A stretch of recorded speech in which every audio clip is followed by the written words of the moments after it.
Hey guys, welcome back to another episode of the CardiB Show. First off, thank you guys so much for supporting episode 1. All 134 of y'all, greatly appreciate it. Hopefully, we'll grow, broader audience, and you guys will grow with me, see the channel grow, see the views grow, and you just move forward and make this thing great. Be sure to like, follow, subscribe the channel, and make sure you guys follow us on Instagram. I'll put it in the video. Follow us on Instagram at the CardiB Show. And let's just get right into these topics. The first main topic that I want to start with, that I know everybody is going crazy over right now, is the Risa Tessa story. Forgive me if I'm butchering her name. When I tell y'all, I woke up yesterday at 7 o'clock in the morning.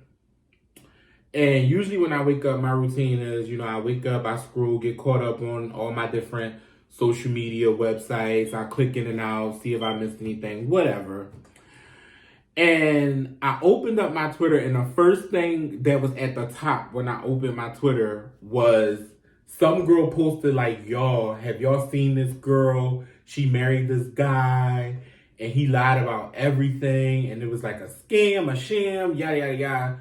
So I'm very much so into all that kind of stuff. Like all the crime shows and all that kind of stuff. Like I'm, what's that Anna girl who was scamming everybody? Like I watched like that whole docuseries. Just that kind of stuff is just entertaining to me because it's funny because people is crazy. So I was like, no, let me go see what she's talking about. Well, baby, when I got over to her TikTok and seeing it was like 50 plus videos from 7 something in the morning, literally to probably like almost 9 p.m. I spent my whole day invested watching that. I gave up my whole Sunday. I didn't do anything that I was supposed to do for work or nothing. I literally went from episode to episode. I had my family watching it, my friends. I posted about it in my Instagram. Even some of my girlfriends was texting me, and I had to tell them I already was on it. It was just like deep. So basically, just to sum up, girl online dating, girl meets guy, guy comes off like he's Prince Charming, girls, even she said this herself, just like desperate for love. She wants marriage, she wants a family, she wants a guy to call her own, all of those things. So she's on these sites looking to get married. She meets a guy, and she said it was a lot of hints that she should have listened to. And she meets the guy, everything hits off good. The night of their first date, as she was getting off the highway exit, her tire blew out. She called him basically to let him know, like, hey, my tire blew out, yada, yada, yada. This is what I'm dealing with.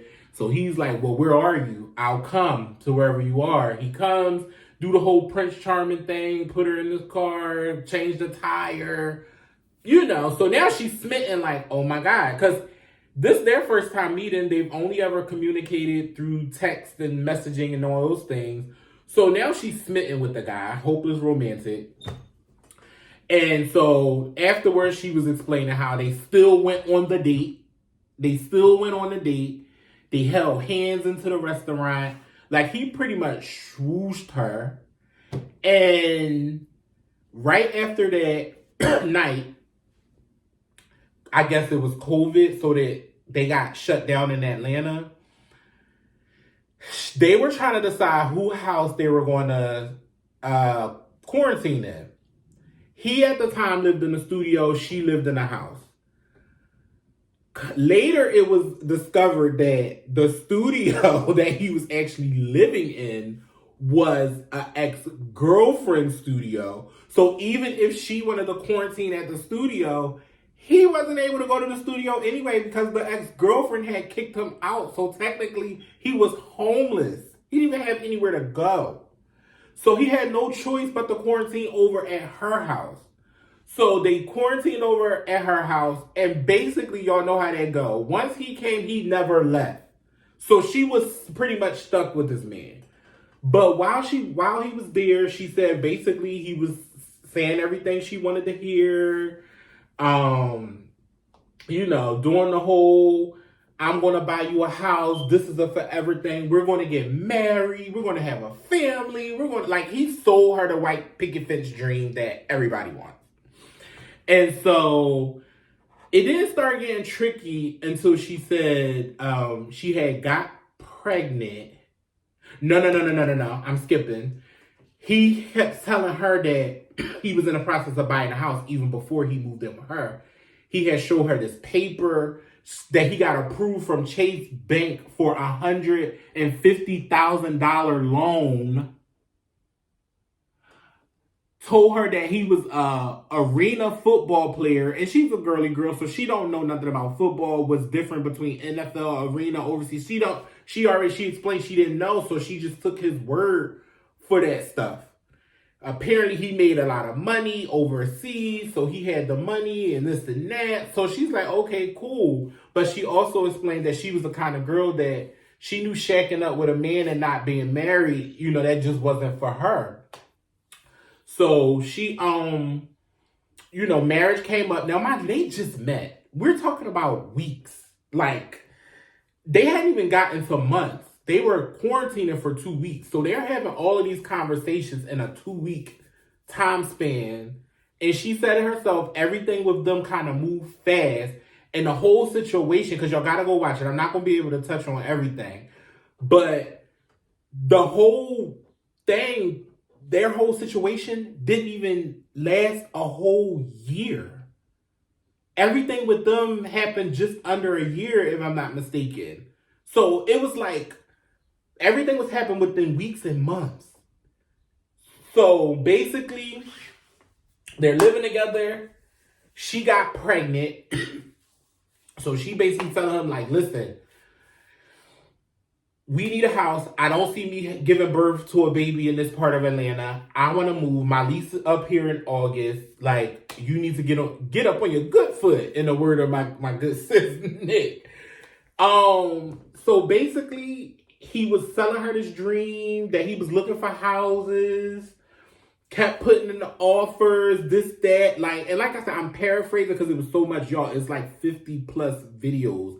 I literally watched from sun up to sundown. So you gotta go to Tessa's page, Risa Tessa page, to see everything I'm talking about.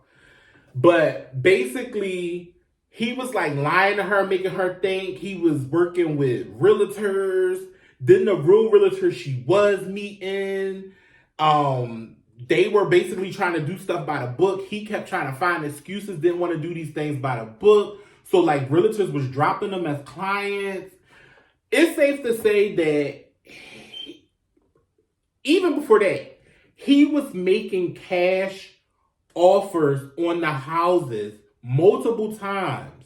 But he was telling them, like, they were telling him, we'll accept the cash offer if you present us proof of funds. He was telling them he's not presenting them proof of funds if they don't accept the offer first. So even had they would have accepted the offer, well, he knew that was never going to happen because no real realtor is going to do that. But let's just say that they had accepted the funds. What were you going to do? Then what? If they had accepted the offer and said, okay, we accept the offer, time to pay, how in holy hell were you going to get your unborn child and her into one of these houses? That's the big question here. What was your plan from there? There was no plan. Like, he was scamming all along. So then she started, noticing little red flags. She would ask to log into his bank accounts. Apparently, he had 4 bank accounts, a U.S. account, an offshore account, a Chase Bank account, and it was another one, a checking something she kept mentioning. He showed her 2 of the accounts. She said one of the accounts had $15,000 in it, and another account had just under $10,000. I think she said it was like $9,600 in there. So she said when she seen them, it kind of gave her good faith that he wasn't lying. So she kind of backed off. But then she started inquiring about the other accounts because that was the accounts that had the football money in it, where he made all these hundreds of thousands of dollars. And anytime she would ask about it, he had a song and a dance for it. And then he even went as low as to make an excuse and was like, my uncle said never allow anyone too deep into your finances. You gotta have some stuff to yourself. And she's like, I'm your wife. Because at that point, they had got married. That's what I'm saying. I'm paraphrasing. They had got married, went to the Justice of the Peace, and everything. All this is during COVID, during lockdown. None of her family was at the wedding. None of his family was at the wedding. Like, it was just all a sham and a scam. So she started questioning. They went to counseling. The counselor basically told them, like, y'all should have never got married. This don't look good. And if y'all would have came to us for pre-counseling, we would have never signed off on you two getting married. None of that. What else major happened that I want to tell you guys? Because like I said, you guys just gotta go see it. I can't give you everything, but the shit is just wild. He would be pretending that he was talking to family. So he introduced her to some family members that lived in Atlanta with them. But come to find out, these people weren't family members. And when the girl found his real family, which is from here, from Philly, they was like, we don't know who the hell them people is that you met, but those are not family. And then the ones that they did know, he like, they're not family, they're just family friends. So all this time she thinking like she would be talking to his brother through him. So let's say he's on the phone and he's like, oh, hey, babe, I'm on the phone with Chris. And then, wife, hey, Chris. Chris on the other line, hey, sis. So they're talking through him. But come to find out, there was never no phone calls. And he would be doing that all the time. Fake, made-up phone calls that never existed. Like, mind blown. Man, the stuff finally went down. The stuff hit the fan. He had got sick, which we still to this day don't even know what the real sickness was, because she was saying he went from being a bigger 3X muscular guy to this frail medium. He went sick one day. So basically, while he was in the house sick, he was bedridden. She was able to maneuver, start going through his stuff, start doing her research, making phone calls, because where you gonna go? You bedridden. So now I got the opportunity to move around. She found out that not only was he married once, but he was married twice. He was lying about when his parents died, what they did, when his grandmother died. Y'all, it's just wild. Y'all gotta go watch the story. And how big it is happening right now on social media. I really can see somebody picking this up and turning this either to a book or a movie deal or a series. Like, she gotta get something from this, her story, and I wouldn't be surprised if production teams have already been reaching out to her. One thing I hope she do is like have the rights to her story. I don't know how that stuff works, but I really hope so, because she went through a lot, and it would suck for one of these companies to boot her out of her own story created, and then all of us go run to see this movie or this show, and she don't reap a dime off of her own situation. But nevertheless, good luck to Risa Tessa. I feel like I'm butchering this girl name, but good luck to her, and yeah, go see it, and make sure y'all comment down in the comments what y'all think. But moving right along, let's talk about Monique again. I ain't gonna spend too long on this topic. Basically, Monique's eldest son, Shaline, came out, and I personally feel like he did it in a very respectful manner. A lot of people I was reading in the comments was saying like, oh, why is he coming out? These celebrity kids are so ungrateful. You give them life and give them everything and da da da da da da da. Like, a lot of people were going after him. I feel like even me, I can go back to years in my teenage years and stuff when Monique was out.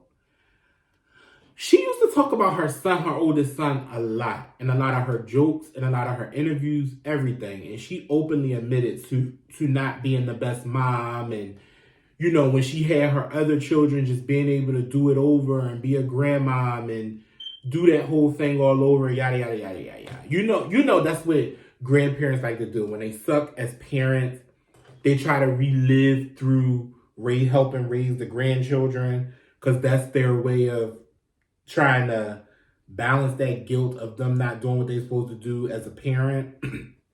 Just my opinion. But however, I always remember Monique talking about him. And so this was the first time that we ever seen Shalon speak up and say something in defense of himself. And everybody was basically dragging him for that. And I just feel like, why can't he speak up and respond? All he simply said was, it's not the relationship y'all think it is. She's painted out to make it seem like, oh, time will heal. It's no healing. You're not doing what you need to do as a mom. Yada, yada, yada. And he made it very clear, this is beyond money. He said the repair is beyond money. It's beyond help. And when Monique got up there on that live with Sydney, Daddy, I didn't appreciate that she allowed him, after she made the statement, oh, you know you can't call him dad. You knew him as Uncle Sydney. And basically downplaying the fact that you're not his son. And so, yeah, he's not going to treat you or, you know, talk to you a certain way or whatever. Basically, I felt like she was downplaying what Shalon had to say. And instead of her elaborating and getting out all her thoughts, Sydney took over the live like he always does. And he spoke on the relationship between them. Shalon never said anything about Sydney. All Shalon said was, you married your daddy and this is how you act. I felt like that was a situation between a mother and a son where Sydney should have stepped back and minded his business. Mind your business. Mind your business. Why are you speaking up for Monique and what's going on with her child? I don't care if that's your husband or not. Mind your business. And then the boy didn't even say anything that bad to warrant all the reaction that he got. Then, in true Monique form, I didn't watch the video, but I seen the headlines. She went up there on her performance and made a joke about it like she always do. She turned her issues into a joke. That's what Monique do. And was like, oh, F that Negro, yada, yada, yada, yada, yada, yada. You know, turn it into a joke to get the laughs. And I don't know, just in my opinion, I just feel like Monique is trash for that. I'm a fan, but it was just like you exposed text messages, private text messages. And quiet as it's kept, a lot of them text messages for me, it didn't give like mom and son. It gave like, I'm busy, I'm a celebrity, and I gotta call you back. A lot of the times it was, I'm gonna call you back. I'm gonna call you back. Give me an hour. Give me 30 minutes. It was very short, one-worded, and a lot of non-response text messages, if you ask me, which further proves his point. So, I don't know. Again, like people like to say, time heals all wounds. So, hopefully, you know, with a little bit more time with them, and hopefully with all of this taking place, Monique and her son is able to work some things out. And yeah, good luck to Monique and Shalon. Next.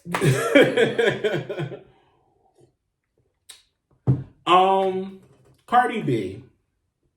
Where's Cardi B? And that was the question. Cardi had went on hiatus. And this is what a lot of the celebs do. They go on a little hiatus when they're trying to make the music or shoot the videos or shoot the movie or they got something big coming out. But I think the problem now for us with Cardi B is you came in, you made such a big splash. You went up against the biggest female hip hop artist, the queen, as y'all can see right here. And in a way, you stifled her. I'm gonna give it to Cardi. She stifled her. But I feel like now where's the follow-up? Where's the sophomore album? Where's the tour? You have not done a tour. Where is, the music videos? Like, Cardi is great. I'm not going to take anything from her. Do I think she's like this mega MC? Absolutely not. Do I think Cardi garners a lot of the attention? Sorry about that, guys. We had a little slight interruption, but I'm back. So like I was saying about Cardi B, Cardi garnered a lot of her fan base and stuff based off of having this big personality, having, this, social media presence, fashion, having catchy music, stuff people can relate to, dance to, bop to. That's what we're waiting for. That's what we're looking for. But as of lately, all we've seen to be getting out of Cardi is drama with Offset and a hiatus. And, she dropped her singles here and there. She dropped those like little singles that did well for her here and there. And all of that's fine and well. But it's like, where is the follow-up? And I'm saying all this also to say is, you're on a hiatus. Your fans are waiting. You've been very vocal about knowing that your fans are waiting. And then you come back out the blue, but you drop a lip balm commercial or a lipstick commercial. I'm good on all the thrills, Cardi. Because at this point, it's like, are you going to just be an influencer or are you going to give us music? Like, I feel like Cardi's moving like a social media influencer. Like, I would expect to see what she just dropped from, I'm not going to name the influencers, but y'all know what I'm talking about. Like, lip balm Cardi, lipstick, lip gloss, whatever that was. It was something to do with the lips. After being gone for how long and then coming back off of the drama, it's like, it's no album announcement, no album cover release, no tour date release. I don't know. Then you did this whole thing, and I understand when you're married, I'm married, so I get it. You have kids with this man, yada, yada, yada, all that's fine and well. But you did all of that the week that Nicki's album dropped. You got up there screaming and yelling for like that whole week, arguing with your fans, just crashing out online, just going crazy. Only to, on Valentine's Day, be photographed coming out of, Carbone? With him on Valentine's Day. Then I was confused because she's hiding her face. So I don't know, are you hiding your face because you're embarrassed? Or are you hiding your face because you got work done? I don't know. I'm confused with the Cardi B train and what the Cardi B brand is now. I'm actually, despite being a barb, I like Cardi. Two, I enjoy her. I enjoy her personality. I think her music is catchy as hell. I'm excited to see what a Cardi B tour would look like.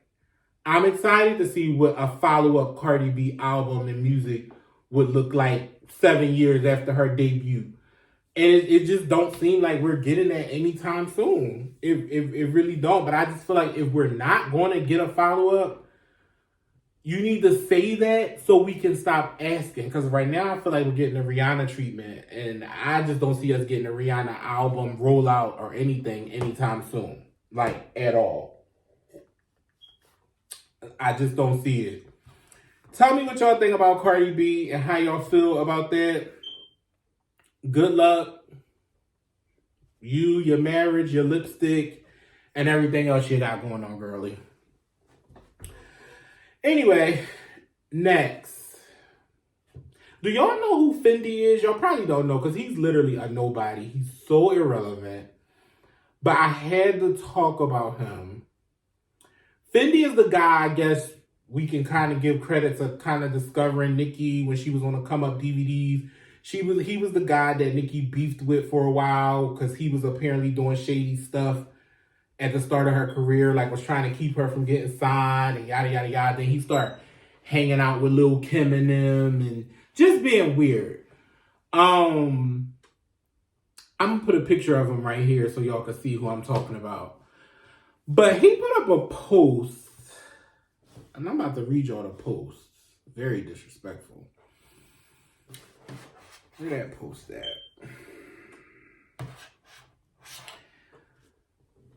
He put up a post that says, Valentine's Day is for red bones.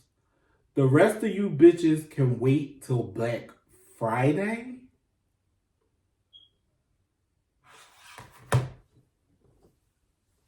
Fendi,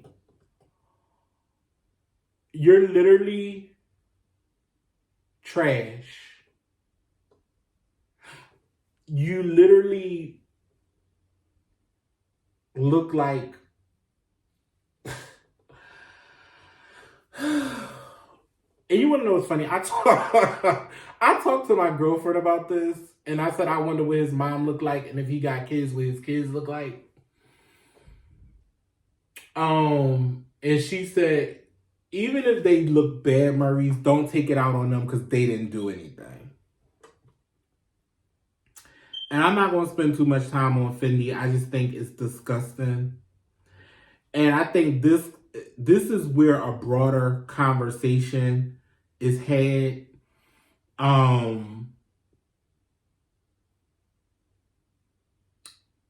Because me and my girlfriend had a broader conversation about it. And it goes to preference.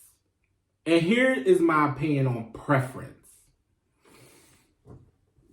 Everybody has a preference. I have a preference. You know, the next person may have a preference. We all have our preference of what we like and what we find attractive and what we don't find attractive. My issue is, and what has always been my issue is, having a preference does not mean be disrespectful to what you don't like. I can have a preference for something, but not be mean to what I don't like. So my whole thing is, Fendi, if that's how you feel and you're attracted to light-skinned women and you like a more fair-skinned woman, that's your preference and that's okay.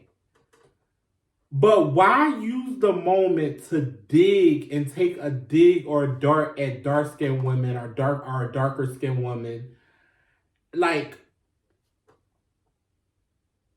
and then, Fendi, look at you. It's nothing about you that screams attractive. And any woman that you probably get 9 times out of 10 just looking at you, you got based off of who you are. Oh, I'm dealing with the dude Fendi. He got a little bit of money and, you know, or he got a little bit of popularity, or the dude that's connected with Nicki. Because that's the only reason why I know you is your connection with Nicki. Nothing about you is talented. And my whole thing is, if you found Nicki, find another one. Why you can't build another one? Y'all, Tell me what y'all think about that. I'm going to put a picture of Fendi and what he said up here in the video. But again, everybody has a preference. I'm okay with preference, but that does not give a right or open the gates to be mean to what's not your preference. And I feel like that was just a very nasty dig. And I'm not giving him no more. Like Fendi, ugh. On a lighter note though, y'all, Tia Kemp is so funny. Rick Ross' baby mom. Can I just tell y'all, she's so messy. She's very messy.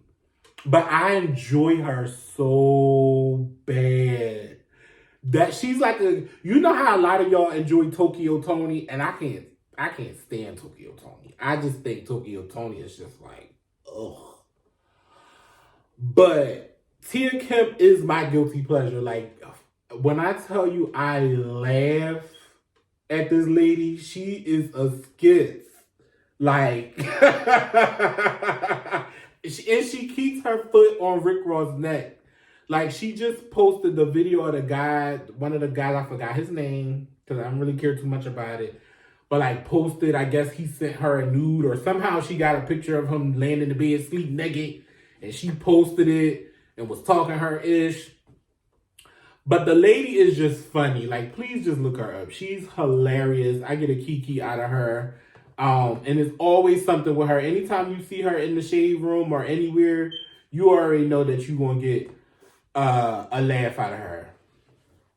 But my next two people I want to talk about, I want to take a minute and talk about Kelly Rowland. I'm going to say this, and then I'm going to pause. And I'm going to insert a video. And this video that I'm inserting is exactly what Kelly gave. And I'm proud of her. Check it out. I put quality in what I do. I spend time and I spend energy and I spend effort and I spend everything I have, every fiber of my being to give people quality. So if I turn up to a photo shoot and you got a $50 clothes budget and some sliced pickles on a mother board, you want to know what? No, I am going to leave.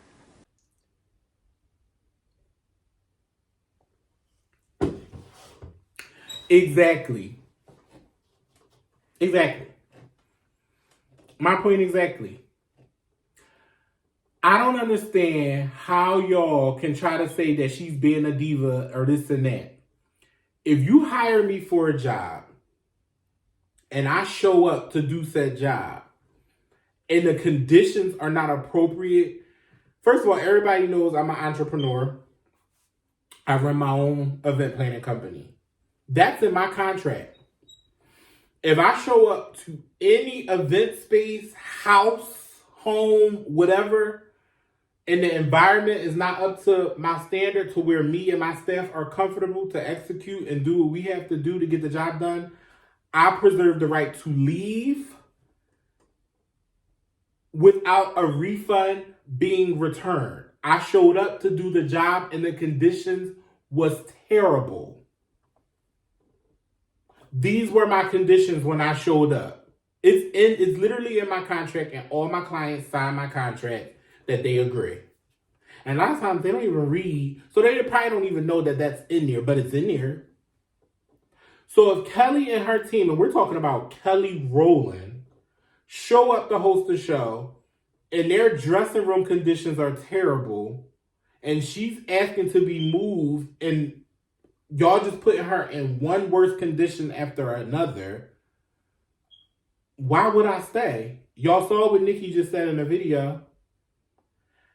Had I took the sliced pickles and pickle juice and a $50 budget, that's what y'all would limit me to. Pickle juice and $50 clothing budget. Then, Bethany Frankel, or however you say her name, got a nerve to come up there and talk about, oh, she should be honored. She was invited. It's an honor. This is not luxury, this, that, and the third. Yeah, I'm about to play the black woman card. It's Black History Month, Bethany, and how dare, after Taraji P. Henson just came out about her conditions and the things she experienced. How dare you tell another black woman what conditions she have a right to work in or not work in? How dare you tell her what she should be honored to work in or not? Then not only that, we're talking about Kelly Rowland. She's an A-list celebrity. Kelly Rowland is a legend in her own right. It's Kelly freaking Rowland we're talking about here. So my whole thing is, whether J-Lo and them was there first and got the bigger dressing room or the better dressing room, why y'all didn't put J-Lo in one of them rooms? And why y'all tried to move Kelly Rowland into one of them, knowing that them conditions was terrible? I'm not mad at her. And I'm not going to spend a lot of time on it is what it is. And then they try to say, oh, she's a diva. Diva this, diva that. If anybody could put in the comments, we ever heard Kelly Rowland being looked at as a diva, I'll pay for your lunch for a whole week. We have never heard Kelly Rowland being painted out as a damn diva ever. So it must have been that bad to the point where she had to pack her and her team up and say, no, thank you, I'm good, I'm leaving. And another thing me and my girlfriend touched on about the situation was she was basically saying, like, I hope that the room is as bad that, you know, apparently Kelly made it out to be, because if it's not, that can look really bad for her. But then I'm also saying, well, you got to keep in mind, yeah, it'll look bad to us because we might look at it like, oh, that's not that bad, she tripping. But we're talking about Kelly, big time celebrities. So what we may think is clean, nice, and fancy, to them may be bottom of the barrel because they're used to living and doing things a certain way. Does that make it wrong because this is their lifestyle? That doesn't make it wrong. That's just what it is. These are not the conditions I'm used to when I show up to a set. Move me somewhere else or I'm leaving. Period. And I don't think that this one thing is going to stop Kelly from getting a job. Miss Kelly Rowland, Miss DC3, Miss Dirty Laundry herself, she's going to be good. And I'm actually glad that she picked up. But Bethany, you're trash for trying to tell a black woman in Black History Month that she should be honored to sit on a white-based platform and take whatever conditions was given to her. Yeah, okay. Yeah. Chris Brown. Now, do we believe in giving second chances? Do we believe in second chances? I may get cursed out a little bit. I believe in second chances. I believe that everybody everybody should be awarded a second chance except for sex offenders, pedophiles, and cold murderers. Other than that, everybody deserves a second chance. Now, Chris Brown, was invited to an all-star game with the NBA. And he later received a call after everything had went through that he would not be able to participate because some sponsors like Ruffles allegedly did not want him to partake in the game because of his domestic violence stuff that, happened with Rihanna back in the day and things like that. And when Chris Brown had clapped back and I read the post he put up, and at the end when he was like, just leave me alone, I kind of felt bad. And I was like, damn, like you could really tell that it was some hurt in him writing this. Like he really is stuck in that. Like he's really like, they're not trying to forgive him for what he did. Now, although I believe in second chances, and I do believe that Chris deserves another chance because it's been many a years, and Rihanna has moved on, Chris has moved on. You know, they both doing great things. One thing I will say, and I have to acknowledge this. Yes, Chris, you did what you did, but it didn't end there. After you did what you did, it wasn't like he did what he did and then 10, 15 years later, he's been living on a straight, narrow, clean streak. No, that's not the case. It's been you did what you did, you lived, you was in this. Chris Brown was in this. Chris Brown did this. He living peaceful. Oh, but did you hear about Chris Brown did this? So it's like you've had other hiccups between, and no, it hasn't been as bad as what happened with you and Ree, but people are going to judge because it's like, here go Chris Brown again. Here go Chris Brown again. Here go Chris Brown again. So it's like, do I think he deserved a second chance? And were they wrong for booting him out the way they did? Yes. But I also have to acknowledge, too, that he hasn't lived on an up and up all the way straight through. So we just have to keep that in mind when we're giving our opinions and things like that on the whole Chris Brown thing. I do feel like when these people go to book Chris Brown, y'all know what his past come with. So why are y'all trying to book this man, knowing what his past come with, and then got a nerve to ask him to come sit courtside? No, we're not going to have you in the game, but you can come sit courtside. We'll provide you tickets for you and your folks to come sit courtside. No, that don't work that way. Good luck, Chris. Like I said, I do believe in second chances, and hopefully he's awarded one someday. And yeah, good luck to Chris. Y'all, and then last but not least, I don't know how I feel about this.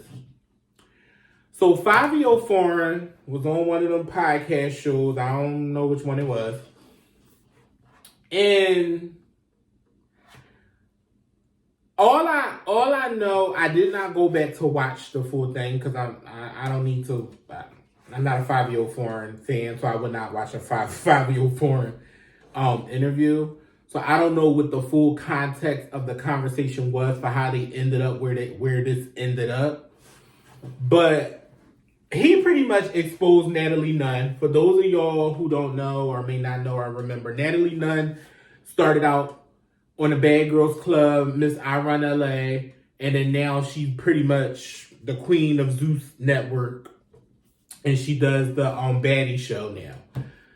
And we all know that she's married, and she's been married for years, but he decided to go in there and say that Natalie is sleeping with his friend.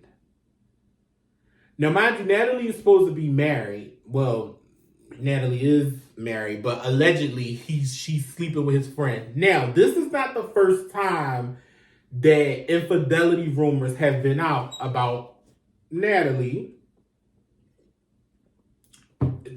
A lot of people have said that they've been with Natalie and she has been with men outside of her marriage. However, if your friend is not exposing it, why are you exposing it? Why is that even a topic? Like, I didn't understand 5-year, like, why was that even a thing for you to come out and expose the fact that your friend is sleeping with Natalie and was on vacation with her in Dubai and XYZ? Why was that a thing for you? Like, I don't understand. And it's just like, we definitely live in some different times where men sit around and like literally will sit and expose, basically kiss and tell. And I'm not going to blame it on the friend, but it's just like, you're nutty for getting up there and exposing what your friend has going on with Natalie. What did Natalie do for you? It got to be something more to that. And like I said, y'all, I didn't watch the full interview to know either how they got on the topic or how it ended. I just know what clip everybody pretty much is posting. But it's just like, why? Like, why? Why? Like, what was the reason? Like, why did you feel the need that you was going to sit up there and put out the fact that my homeboy is smashing Natalie and he be on vacation where she tricks on him and yada, yada, yada? What did you exposing Natalie's business do for you? Maybe y'all can help me understand. I'm an OG. I come from an era of you don't kiss and tell. Period. Especially with my lifestyle being a part of the LGBTQ community, you already know, dealing with your DLs, this, that, whatever. You don't kiss and tell. You have your fun, you have your cut up, and you be quiet. If it ain't nothing that's causing you harm or you're causing your family harm, why did you feel the need to? Now you possibly, if she was tricking off on your homie, now you possibly have caused him a bag. Natalie's husband has sat in her shadow for years and not said a word. It's almost as if Natalie is like the breadwinner and he's sticking around because she takes care of him. I don't know. That's just the vibe that I get. It definitely gives let me cheat in peace. It's the vibe that I get. Allegedly, I'm not, But y'all tell me what y'all think about it in the comments. I ain't got no more. That was tonight's show. I hope y'all enjoyed it. Please, thumbs up. Even if you're thumbs down, leave a comment, leave a review. Be sure to subscribe. Tell a friend to tell a friend. Follow us at Chatty Reese on Instagram. And we'll chat later. Peace.